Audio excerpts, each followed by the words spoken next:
জয় হিন্দ।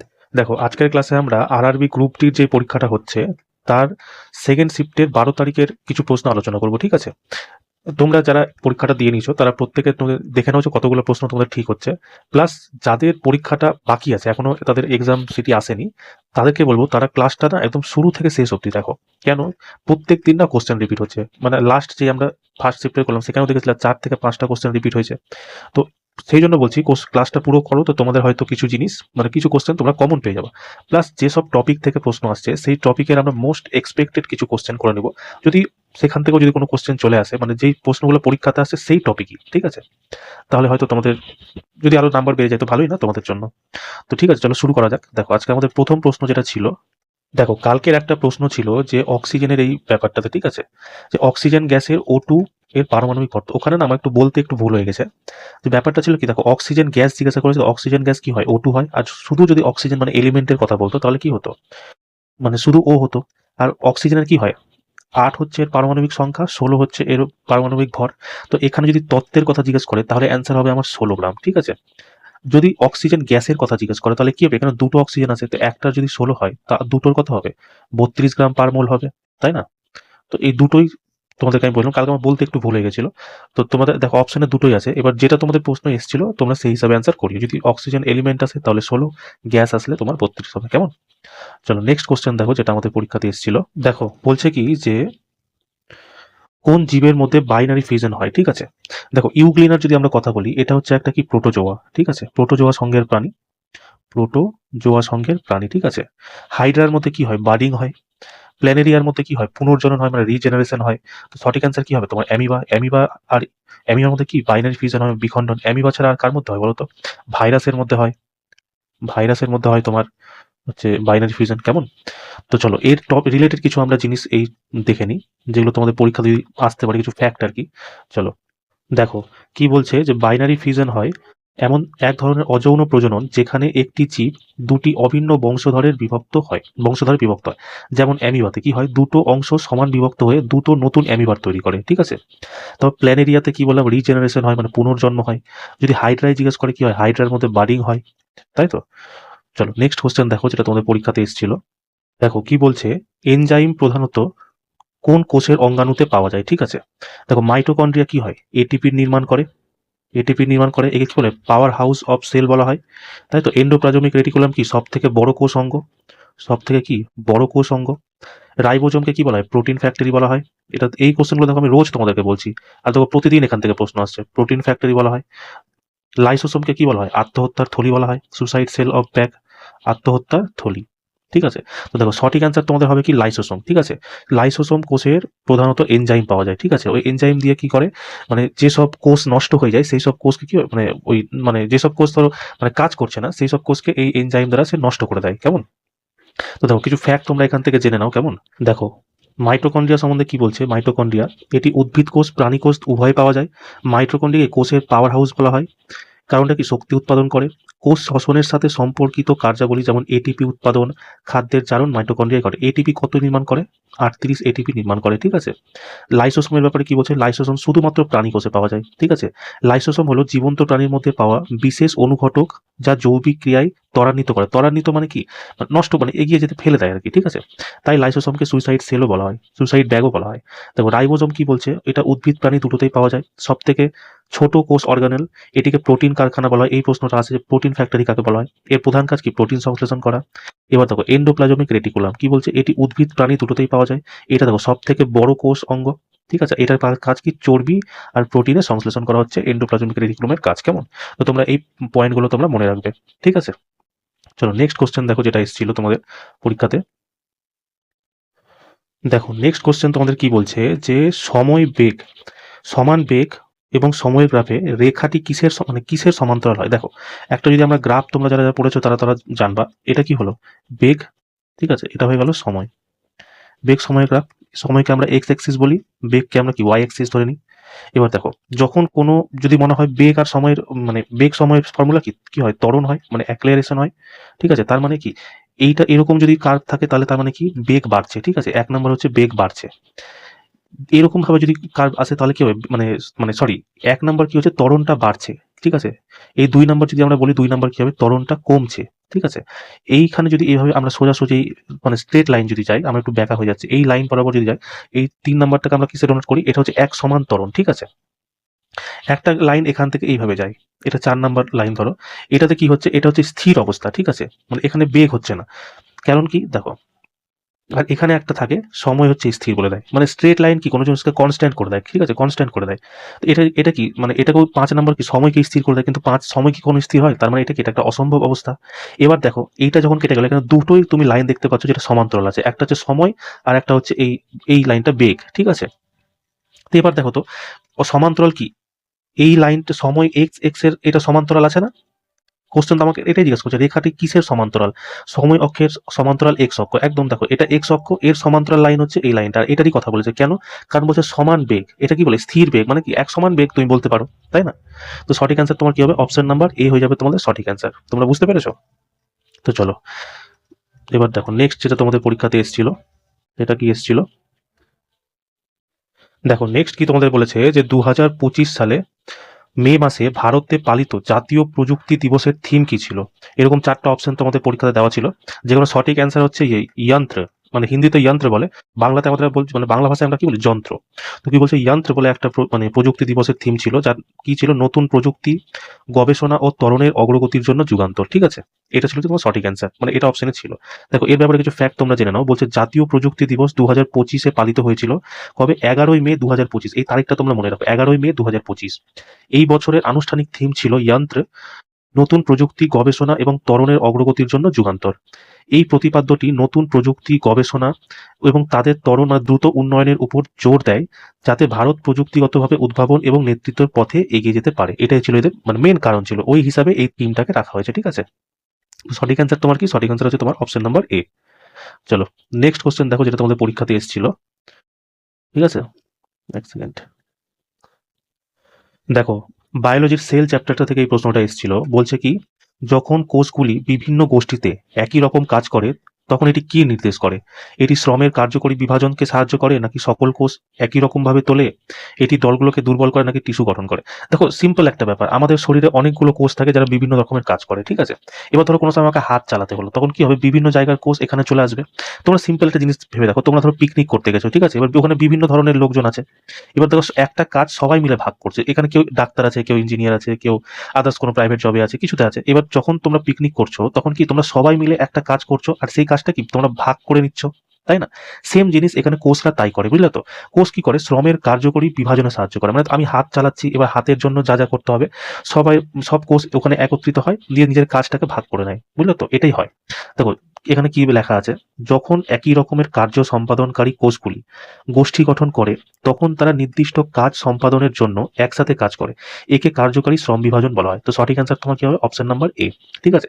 যেমন কিছু উদাহরণ দিয়েছে, পেশি কোষগুলি কেবল সংকোচন সম্পাদন করে, বললাম না, হাত মোড়ানো, হাত পা ছাড়া। স্নায়ু কোষগুলি কেবল বার্তা বহন করে, ভিতরে আমাদের নিউরনের মাধ্যমে যেসব বার্তা বহন করে সেগুলো ওখানেও কোষ করে। পুরো শরীর তো আমাদের সেল দ্বারাই চলছে না। সেল হচ্ছে কি শরীরের, আমাদের শরীরের সব থেকে ছোট একটা অঙ্গ, এবার অনেকগুলো ছোট অঙ্গ মিলে একটা বড় জিনিসের তৈরি হচ্ছে, কেমন? তো চলো নেক্সট কোশ্চেন দেখো, যেটা তোমাদের পরীক্ষাতে এসেছিল। দেখো বলছে কি, যখন একটি আলোক রশ্মি একটি বিরল মাধ্যম থেকে একটি ঘন মাধ্যমে যায় তখন কি ঘটে? দেখো এটা হচ্ছে পুরোটাই কি মানে রিফ্লেকশনের কথা বলা হয়েছে, ঠিক আছে? রিফ্লেকশন চ্যাপ্টারটা তোমরা পড়ে নিও, মানে লাইট চ্যাপ্টারটা। দেখো কি বলছে, এটা একটা ধরো মাধ্যম, ঠিক আছে? এটাকে আমরা ধরে নিচ্ছি কি বলেছে? ঘন মাধ্যম। এটাকে ঘন ধরে নিচ্ছি, এটাকে আমরা ধরে নিচ্ছি হালকা।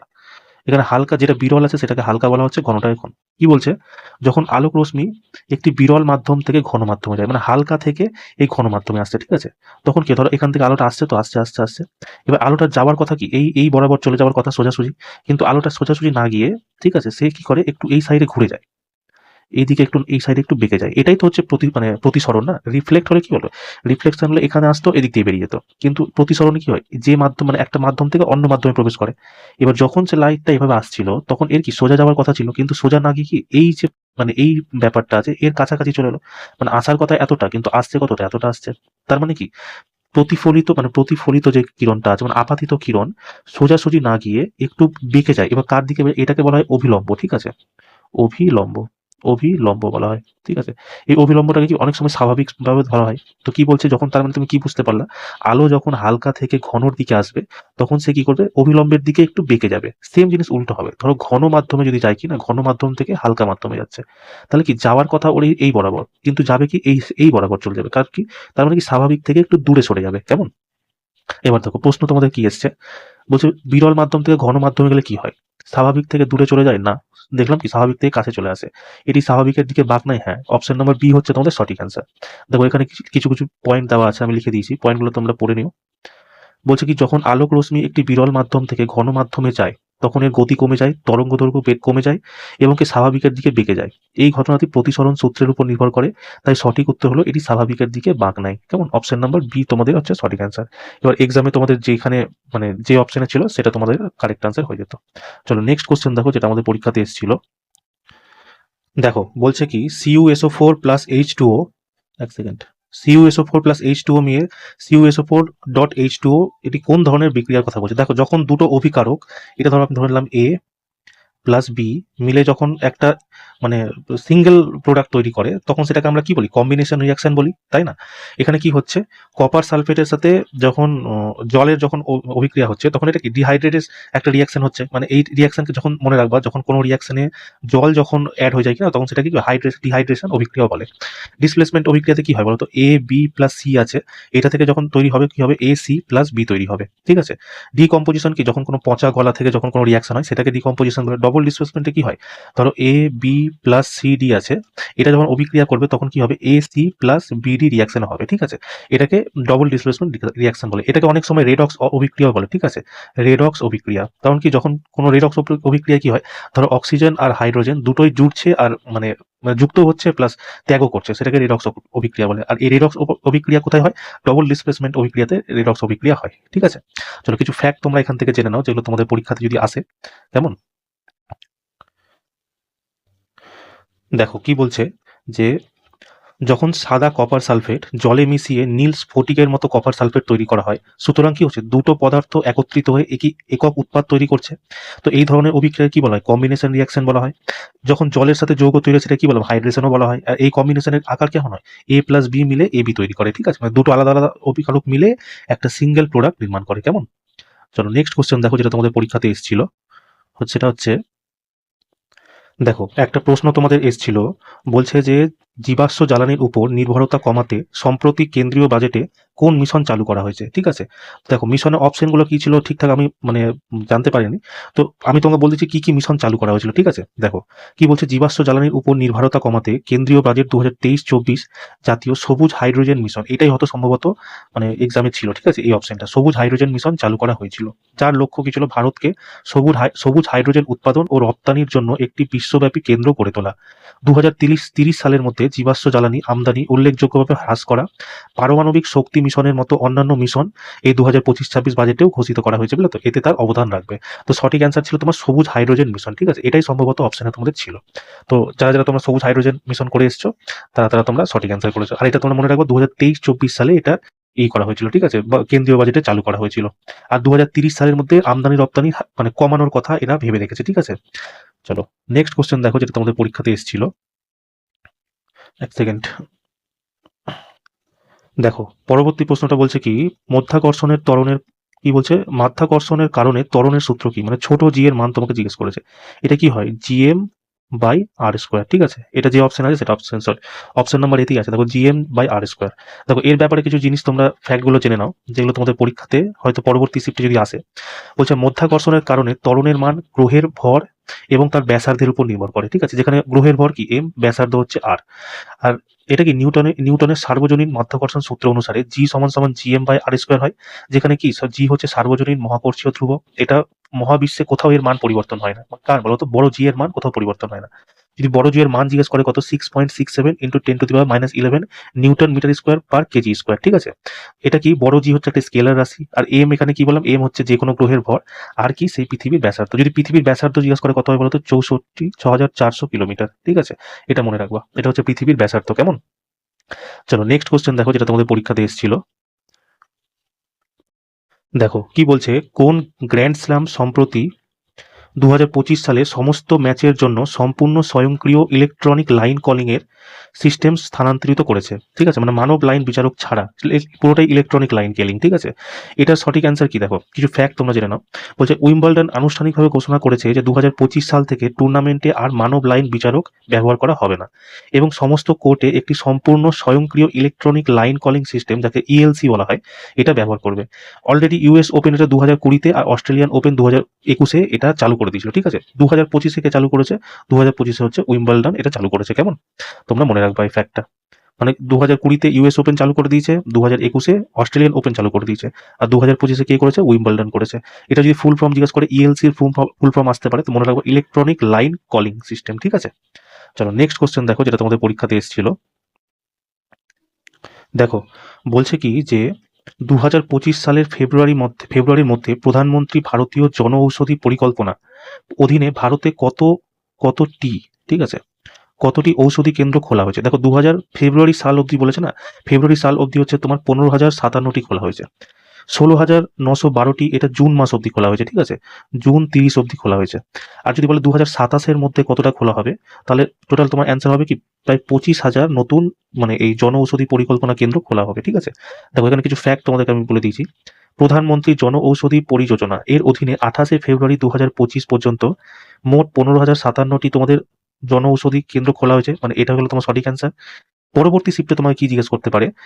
দেখো 30 জুন 2025-এর মধ্যে কতটা খোলা হয়েছে? 16,992। এটা তোমাদের পরবর্তী শিফটের জন্য আসতে পারে, এটা তোমরা মনে রাখো যে জুন মাসে 16টা খোলা হয়েছে। ঠিক আছে, আর 2027 সালের মধ্যে প্রায় 25,000 জনঔষধি কেন্দ্র খোলা হবে।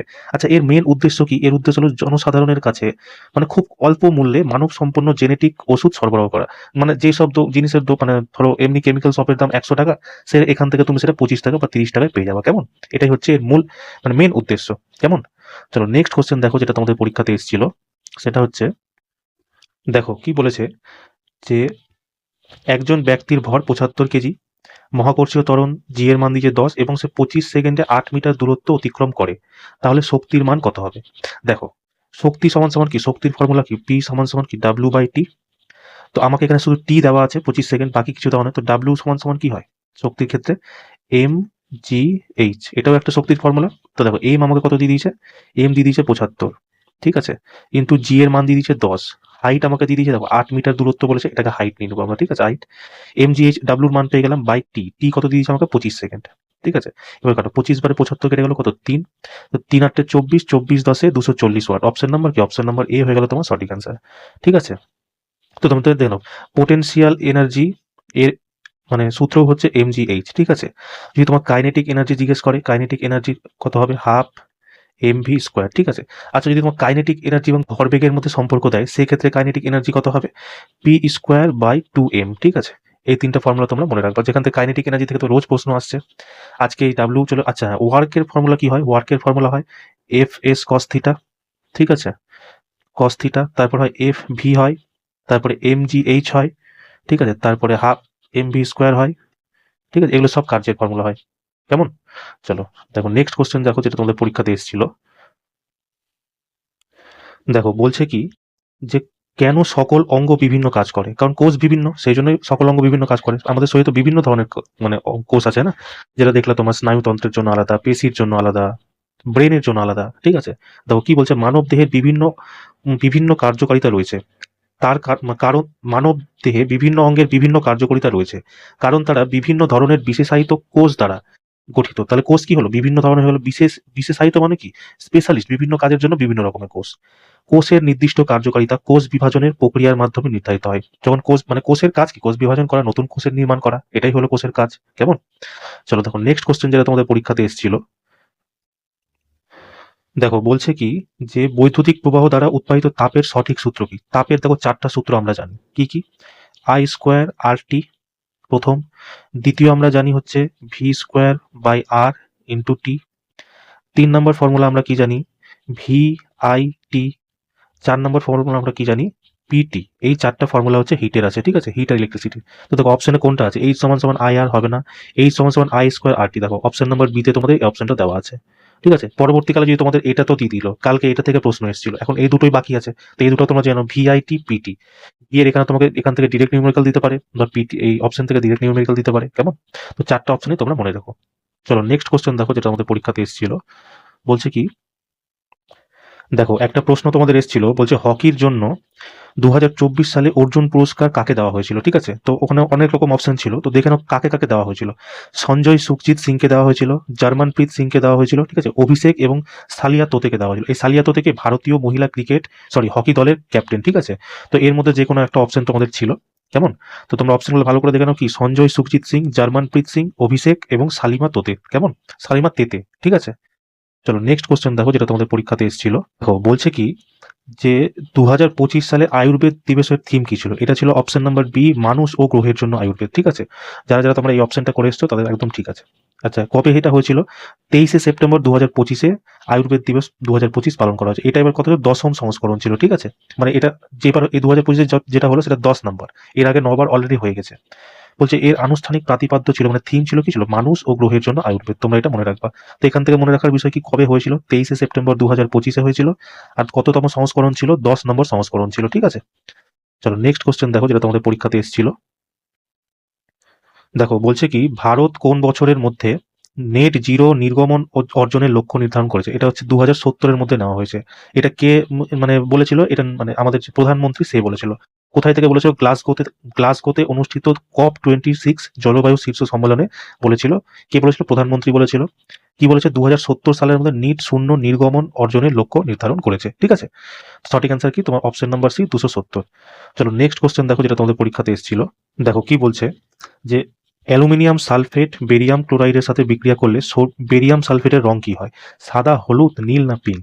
দেখো এখানে কিছু ফ্যাক্ট আমি বলে দিয়েছি। বলছে কি, অ্যালুমিনিয়াম সালফেট এবং বেরিয়াম ক্লোরাইড বিক্রিয়ার ফলে বেরিয়াম সালফেট তৈরি হয়। ঠিক আছে, সেটা কোন রং হয়? সাদা রঙের হয়। তাহলে সঠিক অ্যান্সার কি? অপশন নাম্বার এ, সাদা রঙের হয়। আর কি বলেছে?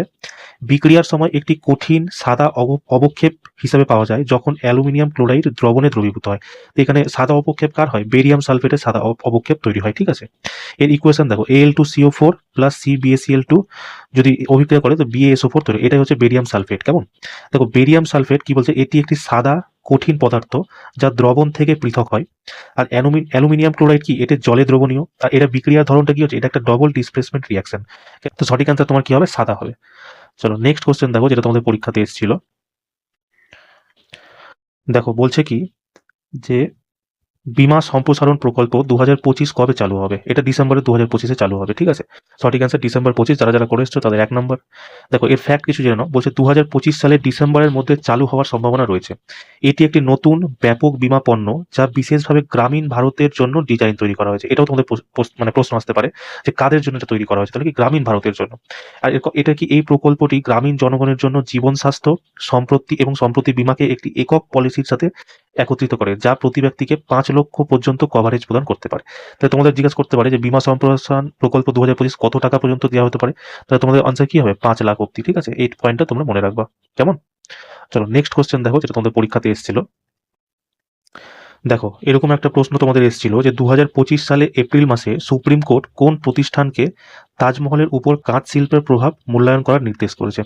এটা হচ্ছে কি, NEERI, national environment engineering research institution, মানে কি জাতীয় পরিবেশ প্রকৌশল গবেষণা ইনস্টিটিউটকে তাজমহলের উপর কাঁচ শিল্পের মূল্যায়ন করার নির্দেশ দিয়েছে, যাতে এই শিল্পগুলি থেকে দূষণের ফলে স্মৃতিস্তম্ভের ক্ষতির পরিমাণ নির্ধারণ করা যায়। ঠিক আছে, এবং প্রয়োজনে এই শিল্পগুলিকে স্থানান্তরেও নির্দেশ দেওয়া হয়েছে। তো সঠিক অ্যান্সার কি হবে তোমার? এই যে NEERI, national environment engineering research institution. কেমন? এটা তোমরা মনে রাখবে। চলো নেক্সট কোশ্চেন দেখো, যেটা তোমাদের পরীক্ষাতে এসেছিল। দেখো কি বলেছে, একটি জলের অণুতে কতটি পরমাণু আছে? দেখো দুটো হাইড্রোজেন আছে আর একটা অক্সিজেন আছে, তাই না? H2 মানে কি, দুটো হাইড্রোজেন আর অক্সিজেন একটা আছে। তো টোটাল কটা পরমাণু আছে? 2 আর 1 3টা। অপশন নাম্বার কি? বি তোমাদের সঠিক অ্যান্সার, মানে ওখানে তোমাদের যেটা অপশনে ছিল সেটাই। তো এখানে লিখেও দিয়েছি, জলের রাসায়নিক সূত্র কি? H2O, দুটো হাইড্রোজেন পরমাণু আছে, একটা অক্সিজেন পরমাণু আছে। এগুলির যোগ করলে মোট পরমাণুর সংখ্যা কত হলো? 3টি। ঠিক আছে, তো অপশন নাম্বার বি তোমাদের সঠিক অ্যান্সার। কেমন? চলো নেক্সট কোশ্চেন দেখো, যেটা তোমাদের পরীক্ষাতে এসেছিল। দেখো কি বলছে, ট্রান্সপারেন্সি এক সেকেন্ড। ট্রান্সপারেন্সি ইন্টারন্যাশনাল দুর্নীতি ধারণা সূচক 2024 রিপোর্ট অনুসারে ভারতের স্কোর কত? দেখো এই কোশ্চেনটা প্রতিদিন একটা করে আসছে। দু একদিন আগে দেখলে যে আমেরিকার জিজ্ঞেস করেছিল, তারপর সেকেন্ড জিজ্ঞেস করেছিল, ঠিক আছে? তো দেখো সঠিক অ্যান্সার হচ্ছে এটা তোমাদের 38। আগেও বলেছি, আজকেও বললাম। দেখো কি বলেছে, ট্রান্সপারেন্সি ইন্টারন্যাশনাল কর্তৃক প্রকাশিত 2024 সালের দুর্নীতি ধারণা সূচকে সূচকটি 0 থেকে 100 স্কেলের দেশগুলিকে স্থান দেয়, যেখানে 0 মানে অত্যন্ত দুর্নীতিগ্রস্ত, 100 মানে অত্যন্ত পরিষ্কার। এর মধ্যে ভারতের স্কোর কত আছে? 38, ঠিক আছে? বলছে এই স্কোরে 180টা দেশের মধ্যে ভারতকে 96 স্থানে রাখা হয়েছে। 2023 সালে কত ছিল? 39 নম্বর স্কোরে ছিল, সেখান থেকে 93-তে এসছে, কিছুটা পিছিয়েছে। আচ্ছা, প্রথম স্থান কে ছিল? ডেনমার্ক, 90 নম্বর। এরপরে সেকেন্ডে গেছিল ফিনল্যান্ড, 87 কিংবা 88। 3 নম্বরে হচ্ছে সিঙ্গাপুর, যেটা 25-এ জিজ্ঞেস করতে পারে। আর সবচেয়ে দুর্নীতিগ্রস্তকে দক্ষিণী সুদান, সোমালিয়া, ভেনেজুয়েলা। তাহলে এখান থেকে তোমার কি কি প্রশ্ন আসতে পারে, যে ভারতের স্থান কত, 180টা দেশের মধ্যে ভারতের স্থান কত, প্রথম কে হয়েছে, সেকেন্ড কে হয়েছে, থার্ড কে হয়েছে। এই কটা ফ্যাক্ট তোমরা জেনে রাখবা, ঠিক আছে? পরীক্ষাতে এখান থেকে তোমাদের দেখবা নেক্সট ট্রিপে কনফার্ম এখান থেকে প্রশ্ন আসবে। কেমন? চলো, মানে যেহেতু দেখো ডেনমার্ক অলরেডি চলে এসছে, আমেরিকা অলরেডি চলে এসছে, আজকে ভারত চলে এসছে, এবার বাকি আছে কি? ফিনল্যান্ড বাকি আছে, আর সিঙ্গাপুর বাকি আছে। এই দুটো প্রশ্ন আসতে, প্লাস আর এক্সট্রা যদি জিজ্ঞেস করে তো সব থেকে দুর্নীতিগ্রস্ত সেটা জিজ্ঞেস করতে পারে, ঠিক আছে? তো তোমরা সব কটা জেনে নাও। চলো নেক্সট কোশ্চেন দেখো, যেটা তোমাদের পরীক্ষাতে এসেছিল। দেখো কি বলছে, যে গ্লোবাল পিস ইন্ডেক্সে 2025-এর রিপোর্ট অনুযায়ী কোন দেশটি সবচেয়ে কম শান্তিপূর্ণ দেশ হিসাবে স্থান পেয়েছে? দেখো অপশনে তোমাদের রাশিয়া ছিল, রাশিয়া হবে তোমার সঠিক অ্যান্সার। কেমন? আচ্ছা, এর মধ্যে ভারতের র্যাঙ্ক কত? ভারত হচ্ছে 2.2229 নিয়ে 115তম স্থানে আছে। দেখো আইসল্যান্ড কি সবচেয়ে 1 নম্বরে আছে, আইসল্যান্ড, এর পয়েন্ট কত? 1.095। আয়ারল্যান্ড হচ্ছে সেকেন্ড পজিশনে 1.260। নিউজিল্যান্ডের হচ্ছে 1.282, ঠিক আছে? তাহলে তোমাদের মানে ইম্পর্টেন্ট কি এখান থেকে? দেখো সব থেকে কম শান্তিপূর্ণ দেশ রাশিয়া চলে এসছে। এরপর তোমাদেরকে ভারত জিজ্ঞেস করতে পারে, ভারত কত নম্বর স্থানে আছে, বা ভারতের স্কোর জিজ্ঞেস করতে পারে কত। প্লাস প্রথম যে 3টা দেশ আছে, সেই 3টা দেশের ব্যাপারে জানতে পারে যে প্রথম কোন দেশ সব থেকে কম আছে, ঠিক আছে? মানে দেখো এখানে এই 3টা অপশনে যদি থাকতো তাহলে আইসল্যান্ড তোমার সঠিক অ্যান্সার হতো। যেহেতু 3টা অপশনে নেই, তাই রাশিয়া হচ্ছে সঠিক অ্যান্সার হয়ে যাবে। কেমন? চলো নেক্সট কোশ্চেন দেখো, যেটা তোমাদের পরীক্ষাতে এসেছিল। দেখো বলছে কি, যে 2025 সালের মে মাসে মহাত্মা জ্যোতিবাই ফুলের জন্মবার্ষিকী কখন পালিত হয়েছে? ঠিক আছে, এটা সঠিক অ্যান্সার হচ্ছে 11 এপ্রিল এটা পালিত হয়েছে। দেখো এখান থেকে কি কি শিফটের পরবর্তীকালে প্রশ্ন আসতে পারে, যে কি বলেছে, 11 এপ্রিল 2025 তারিখে পালিত হয়, কারণ কি? তার জন্ম হচ্ছে 11 এপ্রিল 1827। কার? মহাত্মা জ্যোতিবাই ফুলের। তারপরে কি বলছে, 2025 সালের 11 এপ্রিল জ্যোতিবা ফুলের জন্মবার্ষিকীতে ভারতীয় সমাজের নিম্নলিখিত কোন প্রধান অবদানের জন্য তাকে স্মরণ করা হয়েছিল? এটা তোমাদের প্রশ্ন আসতে পারে। তো তোমরা মনে রাখবা যে মহারাষ্ট্রের পুনেতে ভারতের প্রথম বালিকা বিদ্যালয় প্রতিষ্ঠা করেছিল। আর জ্যোতিবা ফুল মানে মহাত্মা জ্যোতিবাই ফুলের স্ত্রী কে ছিল? সাবিত্রীবাই ফুল, ঠিক আছে? কি বলছে, 2025 সালের 3রা জানুয়ারি 2025 সালে সাবিত্রীবাই ফুলের জন্মবার্ষিকীতে পালিত হয়েছিল। তাৎপর্য কি? এই দিনটিতে ভারতের নারী শিক্ষা দিবস হিসাবেও পালিত হয়, ঠিক আছে?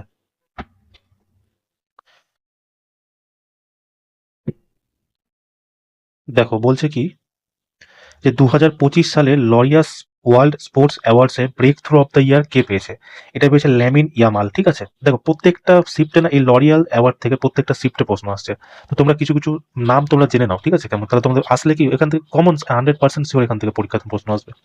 চলো দেখো কিছু নামগুলো তোমরা জেনে নাও। দেখো লরিয়াস অ্যাওয়ার্ডের কিছু কিছু তোমরা বিজেতার নাম জেনে নাও। দেখো বর্ষসেরা ক্রীড়াবিদ মানে world sportsman of the year কে পেয়েছে? Mondo Duplantis. আরেকজন পেয়েছে world sportsman of the year কে পেয়েছে? সিমন পিথ, ঠিক আছে? তারপরে জিজ্ঞেস করে বর্ষসেরা বিশ্বদল মানে world team of the year, এটা হবে রিয়াল মাদ্রিদ। বছরের breakthrough world team of মানে ওয়ার্ল্ড টিম না sorry breakthrough of the year, এটাকে দেখো এটা আজকে প্রশ্ন এসেছে লামিন ইয়ামাল। এই প্রশ্নটা অলরেডি চলে এসেছে, মন্টো ডুপ্লেন্টিস, ঠিক আছে? তারপরে আসতে পারে কামব্যাক অফ দ্য ইয়ার কে করেছে? এটা হচ্ছে রেবেকা আন্দাদে, ঠিক আছে? তারপরে যদি জিজ্ঞাসা করে প্রতিবন্ধী ক্রীড়াবিদ মানে স্পোর্টসম্যান উইথ ডিসেবিলিটি, এটা হবে কি? Jiang Yuyuan. কেমন? আর দেখে নাও। তারপর দেখো বর্ষসেরা অ্যাকশন স্পোর্টসম্যান মানে action sportsman of the year কে পেয়েছে? টম পিডিক, ঠিক আছে? ভালো পুরস্কারের জন্য খেলা মানে স্পোর্টস ফর গুড অ্যাওয়ার্ড, এটা কে পেয়েছে? কিক ফর লাইফ পেয়েছে। স্পোর্টস স্পোর্টিং আইকন পুরস্কার কে পেয়েছে? Rafael Nadal. Lifetime achievement award কে পেয়েছে? কেলি স্লেটার। তার মধ্যে এই প্রশ্নটা অলরেডি চলে এসেছে, দেখলো 3টা প্রশ্ন এখান থেকে অলরেডি চলে এসেছে, এখনো 1 মাস পরীক্ষা হতে বাকি আছে। তোমরা এই পুরো 4টা একবার মুখস্থ করে নিবে, ঠিক আছে? চলো নেক্সট কোশ্চেন দেখো, যেটা তোমাদের পরীক্ষাতে এসেছিল। বলছে কি, দেখো বলছে কি, যে 2025 সালে মায়ানমার ভূমিকম্পের প্রতিক্রিয়ায় ভারত যে অভিযানটি শুরু করেছিল তার নাম কি ছিল? এর নাম ছিল অপারেশন ব্রহ্মা। ঠিক আছে, তো কি বলছে, অপারেশন ব্রহ্মা হলো একটি মানবিক ত্রাণ উদ্ধার অভিযান যা ভারত সরকার 2025 সালের 28শে মার্চ, এই ডেটটা তোমরা মনে রাখবে, ঠিক আছে, ডেট তোমাদের আসছে 28শে মার্চ, মায়ানমারে আঘাত হানা ভয়াবহ ভূমিকম্পের প্রতিক্রিয়ায় শুরু করেছিল। কেমন? তো সঠিক অ্যান্সার কি তোমার অপারেশন ব্রহ্মা। চলো আজকে লাস্ট কোশ্চেন দেখো, যেটা পরীক্ষায় তোমাদের এসেছিল, সেটা হচ্ছে, দেখো এই প্রশ্নটা না এতবার রিপিট হয়েছে যার কিছু বলার নেই। প্যারা অ্যাথলেটিকদের মধ্যে 2025 সালে মেজর ধ্যানচাঁদ খেলরত্ন পুরস্কার কে পেয়েছে? প্যারা অ্যাথলেটিক হচ্ছে প্রবীণ কুমার। ঠিক আছে, এখান দেখো কে কে পেয়েছে। মনু ভাকর পেয়েছে শুটিংয়ে, এই প্রশ্নটা অলরেডি চলে এসেছে। ডি গুকেশ দাবা খেলায়, এটা এখন বাকি আছে, আসেনি। হরমনপ্রীত সিং, এটাও এখন এটা চলে এসেছে পরীক্ষাতে। আর প্রবীণ কুমার প্যারা, এটা 3বার এলো এই কোশ্চেনটা, যে প্যারা অ্যাথলেটিক কে পেয়েছে, আর মনু ভাকর 3-4বার এসেছে। বুঝলো তো? তাই তোমরা মনে রাখবা যে কে জিতেছিল। প্রবীণ কুমার হচ্ছে প্যারা অ্যাথলেটিক, বাকি এই 4টা পয়েন্ট তোমরা মনে রাখবা। কেমন? তো চলো, এই ছিল আজকে তোমাদের ক্লাস। কেমন? ক্লাসটা কেমন লাগলো তোমরা অবশ্যই জানিও। আর দেখলে তো কতগুলো প্রশ্ন, প্রায় 4টা থেকে 5টা প্রশ্ন, মানে প্রায় 4টা থেকে 5টা প্রশ্ন আজকের শিফটেও কিন্তু তোমাদের রিপিট এসছে, তাই না? তাই বলি তোমরা ক্লাসটা সম্পূর্ণ শুরু থেকে শেষ অবধি দেখো। ঠিক আছে, কিছু যদি তোমাদের সাজেশন থাকে সেটা আমাকে অবশ্যই জানিও। কেমন? চলো দেখা হচ্ছে নেক্সট ক্লাসে। জয় হিন্দ।